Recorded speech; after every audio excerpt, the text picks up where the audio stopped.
You're absolutely right, Donna. We just might as well. Might as well turn this recording on and see what happens. Exactly. Yes. Yes. Oh, Hello to our audience. there. Hi, audience. So she was just describing the low frequency of procrastination. So why don't you actually go back all the way there? Okay, I'll go back to that backstory. Okay, so anybody out there ever procrastinate about anything?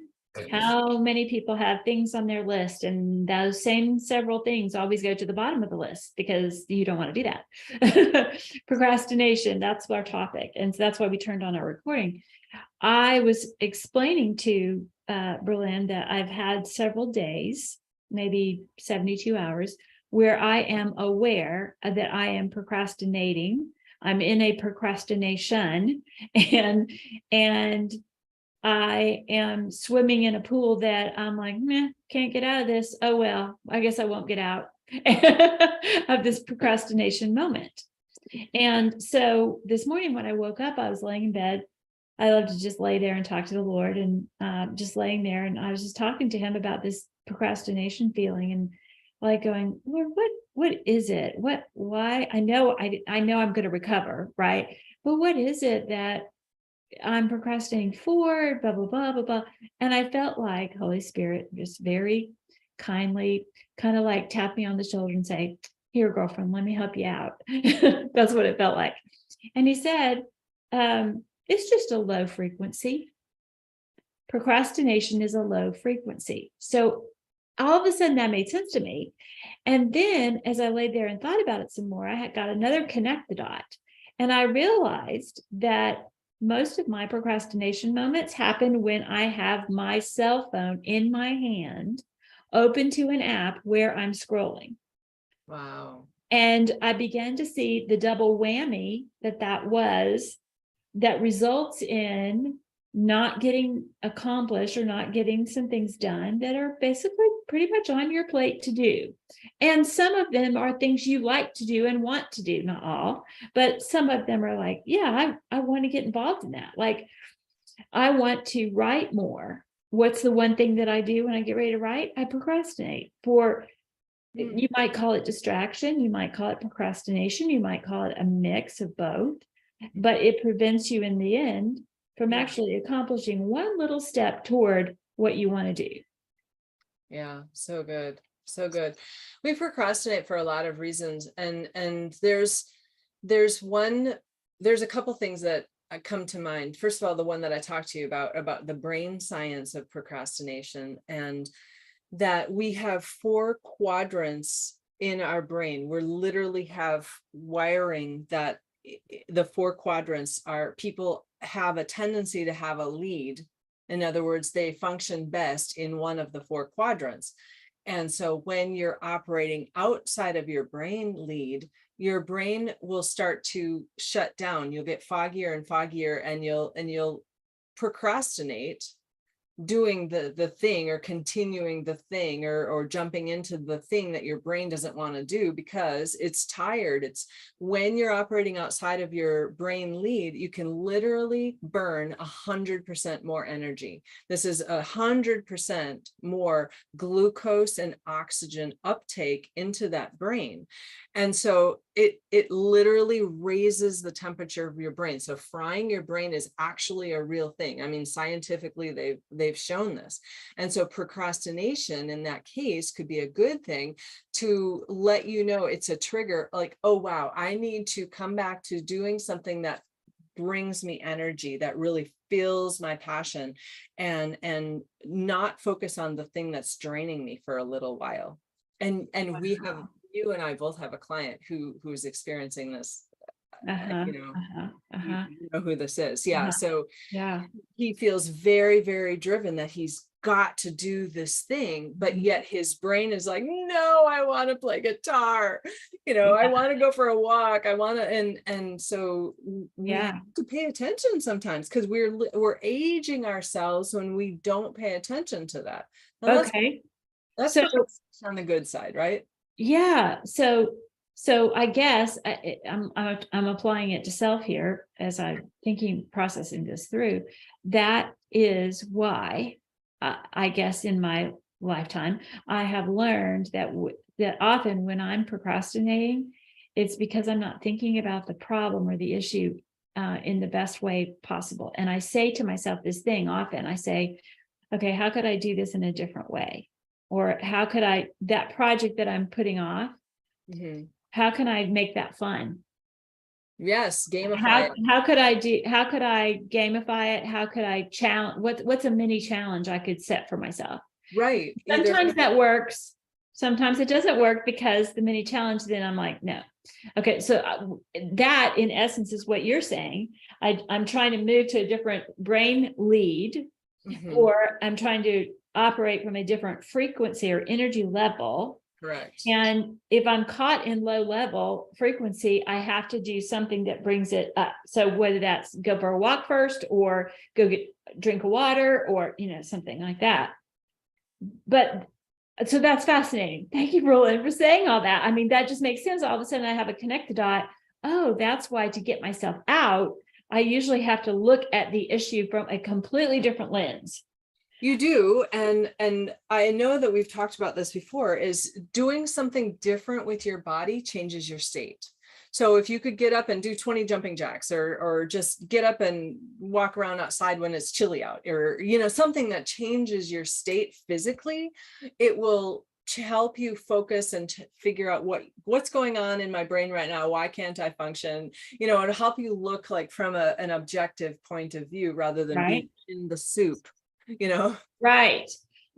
Now, I was also just saying to Bralynn that I'm aware in my lifetime where I would procrastinate because of the fear of failure in a project. Yep. But now I'm able to more or less perceive am I afraid of something? And I do ask myself that question internally.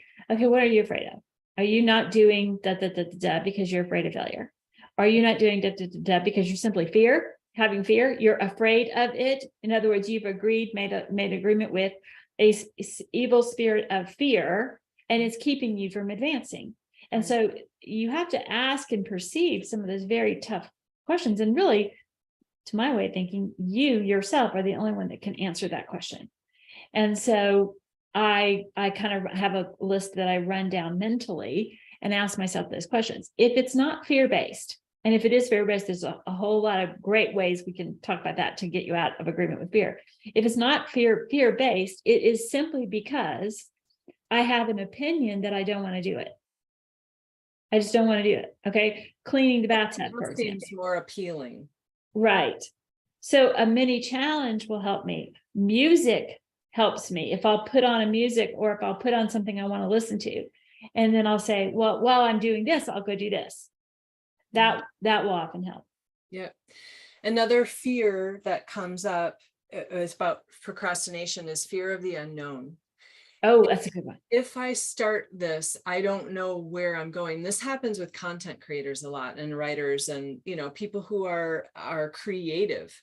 When you have a blank canvas and you have an idea of what this is going to look like. Now, you know, if I start this, I'm not sure it's going to end up the way I think it's going to look. Or will anybody like it on the other end? If, you know, so there's this fear of the unknown of what this is going to be. What is it going to take? How long is this really going to take? How much energy is it going to take? Am I good enough to actually do this? There's a lot of those questions of into the fear of the unknown that causes a lot of procrastination.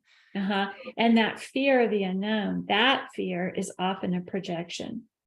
Why would the enemy give you a projection of fear of the unknown? Because he wants to stop you before you begin, because he's terrified of you operating at a high frequency. Taking a risk and actually moving forward in your destiny. Yeah. And creating something that would bring beauty and organization and revelation and insight and all of those kingdom principles that he doesn't want to see in the world. He's like, stay in your comfort zone, be safe. It's better to sit on the couch and just scroll through your phone, you know. Stay in your cave, stay in your blanket, stay in your, you know, all those types of things. Yes. And it's bad for our health. It's bad for our mental capacities and our mental state. It's bad for our emotive state. Yeah. And your enemy is actually invested in your procrastination. Yep. So it's good to talk about these things. I remember a few years ago, I went through a period, and it was in the winter. It was, the days were short. It was cold, cold, cold. We were having a really cold winter. And I realized after about 2 weeks of immobility that why was I procrastinating not taking a walk, which is my normal, to take an outside walk outdoors. And I realized, like in a light bulb moment, it was like Holy Spirit said, because you're afraid of the cold. And when he said it, I thought he was joking. And then I'm like, oh my gosh, I have developed an agreement with fear of being cold. What the heck is that all about? I don't know. Sometimes I have that same agreement. But then if you realize that when you actually embrace cold, I tested this out in a number of ways at that time. I started taking cold showers. I started wearing less clothes when I went on my walk, just so I could say, I am not afraid of the cold, developing the toughness and the in-your-face devil about, I'm a human and I can do this. Now, you won't do a stupid thing. Warrior spirit. Right. But do you see what I did? I changed the frequency on the enemy. And when I changed the frequency on the enemy, I could walk in the cold weather. But it was as if, that's just, let's take that to the nth degree, right? That's the spirit of death. Sit down, don't move, don't do anything. That is a spirit of death trying to come on you. And it's also stealing your future, stealing your destiny, stealing your frequency, stealing your everything. And our earth that Papa created for us needs our energy, high, walking around on this earth. Right. Oh, that's so good, Donna. Brilliant. Yes, you said that really, really well. Love that. So there's just amazing things when you start looking into the topic of procrastination and the different topics that it touches upon. Really, exactly, because in the Western culture, and I wrote an article for the Megamorphs magazine called Shackled by Comfort. Wow. And it was all about, we're so trained that if we're not comfortable, it's something's wrong. Right? If we're not look at it negative and exactly. If we're not driving the car we want to drive, if we don't look the way that we want to look, if our house doesn't look the way we want it to look, if something is not comfortable, something is not cozy and sweet and provides all of the pleasure that we would like to have, then something's wrong. And that is a lie from the pit of hell. Yeah, it really is. Yeah. You said a phrase and I was going to go that enemies after that too. It I can't remember at the moment, but just the movement and the calling yourself forward. And I guess that would be your soul, your spirit man helping your soul. Because I would say, I know what I wanted to talk about was our devices. So our devices in connection with the spirit realm, an evil spirit wanting you to sit down, shut up, and don't be the son of God that you're becoming. Don't mature in the hard places that Papa's putting for your discipline so that you become a good and well deserving son of God, right, in Jesus Christ. Mm-hmm. And we have, that's the spirit stuff, and then you have the physical stuff, which the Babylon physical symptom things that are in our society. And these devices, while they are very good, we use them every day, and we're probably going to continue, right? There are things about them that are very not good for your health.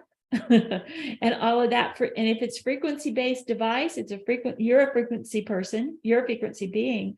That frequency energy is coming off and it's affecting. But when I put those two together, I was like, whoa, that is when it's happening to me the most. Brilliant. Yeah, that's so good. And back, I don't know, within the first 10, I think, episodes, we were talking, and maybe on screen or off screen, I don't remember, but we were talking about doing a series on how the distractions of the enemy keep us from our destiny. And I had read a book at that time called Stolen Focus. Great book if you want to dive into this and see how nefarious even technology and the way that they design technology, not just the device itself, but programs, platforms, that, everything is designed to keep us doing that so that we're not doing what God's calling us to do. Yeah. It's so Yeah. evil. I mean, since this is the Nth Degree show, I I feel like I'm saying a lot of things. Go like, take it, Donna, take it. Go for it. These technological devices, the nefarious side of them, the dark side of them, they are trying on purpose with intent to take away your humanity. Right. They can't afford you to actually be human and be an image bearer of God. That's exactly true. And what I was thinking of earlier when you were talking, it's attacking the three areas that the Lord is having me and us focus on this year, specifically this year: identity. Because when we're dumbed down to the programming of the device, we're not looking at who we truly are. We're not operating as who we truly are. We're not using the gifts and the inheritance that we've gotten through Christ, right? So identity, longevity, because it's hurting our health to be sitting still and to be focused down. It literally makes myopia is actually one of the diseases now. Yeah. Just because they're only focusing 12 to 18 inches. And you're actually looking at something that's flat. Right. So the eyeball is not, but whereas you look outside or in a natural scene, you've got a lot of different movement and different things and things. Depth. Right. Yeah. Exactly. Yeah. So it's hurting. And there's a lot more that it's hurting us physically. So our longevity is affected. And of course, we already talked about legacy. We're not fulfilling the destiny. We're not, building the business. We're not, doing whatever God's called us to do to leave that legacy of kingdom in the place of where the earth systems are. So this is it's a very, woven and twisted and topic that's insidious. Yes. Who doesn't? I mean, today, even after we've talked about it, there will be moments today where I will procrastinate. I mean, it just happens. Yeah. So it's like we have to be, aware with balance. We have to be aware of what's going on. And when it's time to rest, literally say, I'm in rest mode. And there's no room for the enemy to naggle you. Oh, you should be doing this. You should be doing this. Why are you sitting down? Why should I'm in rest mode. I'm resting right now. And it's good. Resting is okay. And we did have a whole episode on rest versus laziness. So we probably talked about this a little, but anyway. So good to talk about these things and talk about them over and over. So even if we've touched on this before, we're all learning and going forward. And I think it's good to talk about it again. One of the things I've come into recently, not recently, I don't want people to take the wrong impression, but essential oils are a frequency raising device. It is a tool to raise the body's frequency or change the body's energy level or change the frequency that's going on. And oils have been around for a long time. Oils in even current recent, have been around a long time.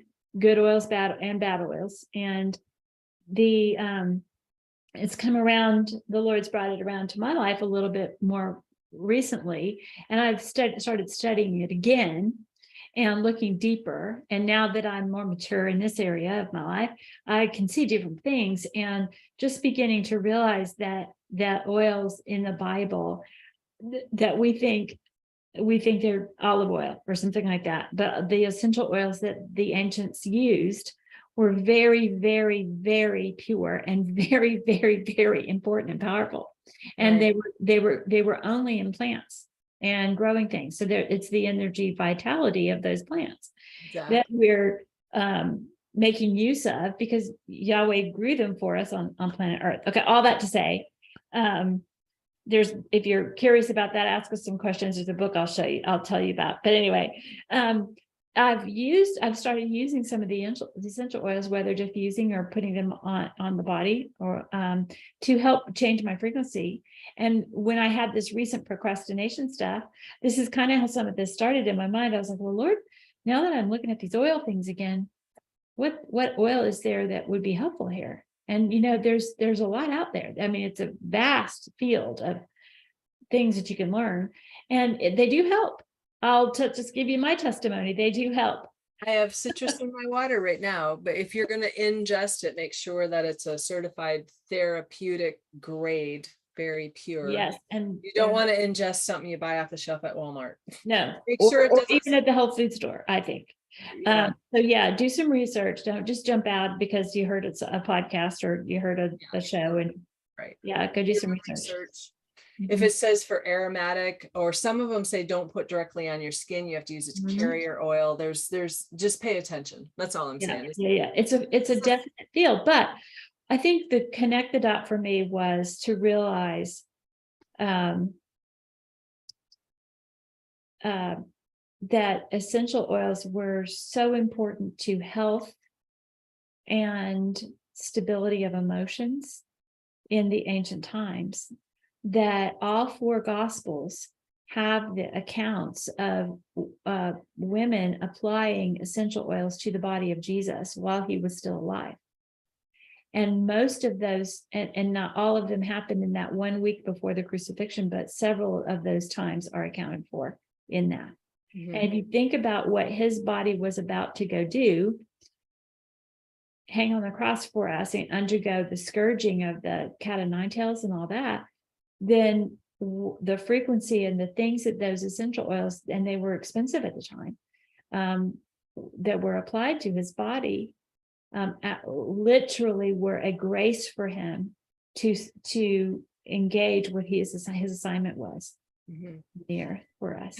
And frankincense and myrrh, two of the three gifts that we know of, there's probably more, that the wise men brought were oils. And very expensive oils, and that probably got the whole family over through, if they sold it, they would have, been able to fund them living and the whole move to Egypt and all of that stuff. Yeah, and the use of it for health as well. Exactly.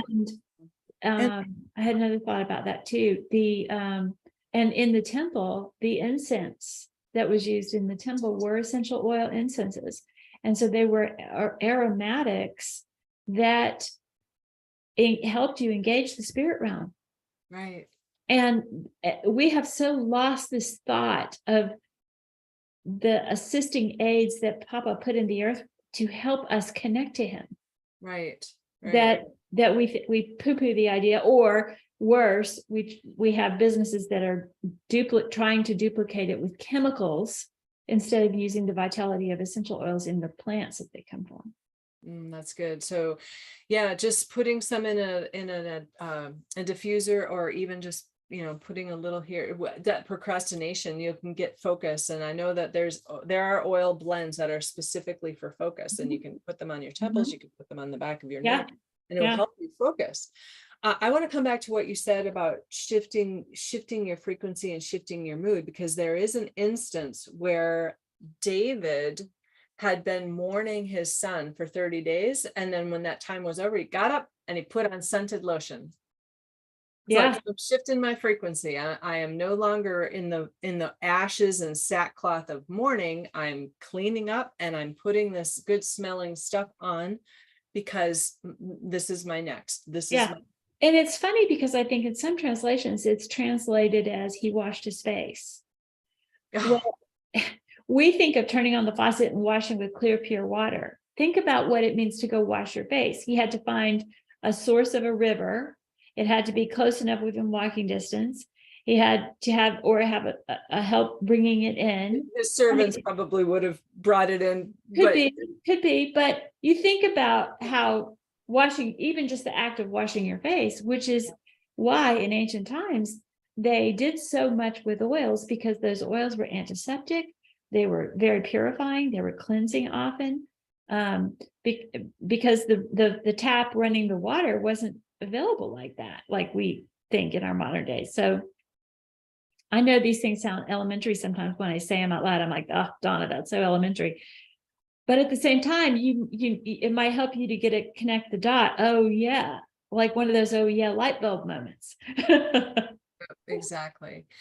So is there anything else that we want to take it to the nth degree on for procrastination? Any other hacks that we can get over procrastination, or just anything else that you can think of? Yeah, I was sharing this topic with another friend, and they have, just a shout out to Amanda Winder, but she's a friend of ours, and she said that she uses a question where she asks herself, how is this serving me?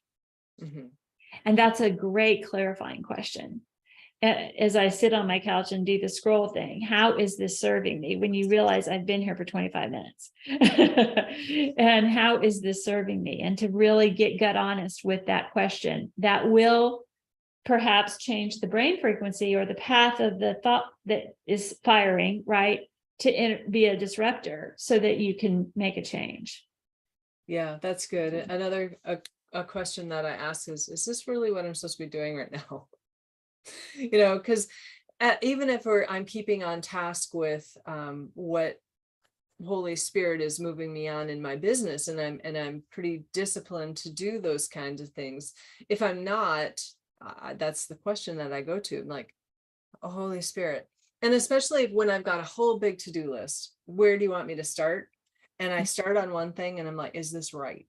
Is this the thing that's the most important thing? Not the most urgent, not someone else's agenda. Is this the most important thing that you need me to work on right now? Mm-hmm. Because sometimes we just get all the fun things. We want to do Yeah. Well, that all you're saying there, I think, is that you invited Holy Spirit to bring the solution. And I've had that happen too. In fact, in my recent procrastination state, I was just like, okay, well, before he told me it was a low frequency, I was like, Lord, I gotta have help. Help me, please help me. It's me asking for help.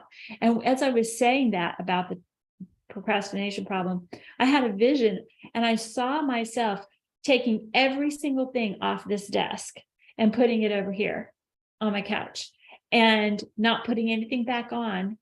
But the reason that vision made me laugh out loud was because I can't sit on my couch if all the stuff that's on my desk is now on my couch. Oh.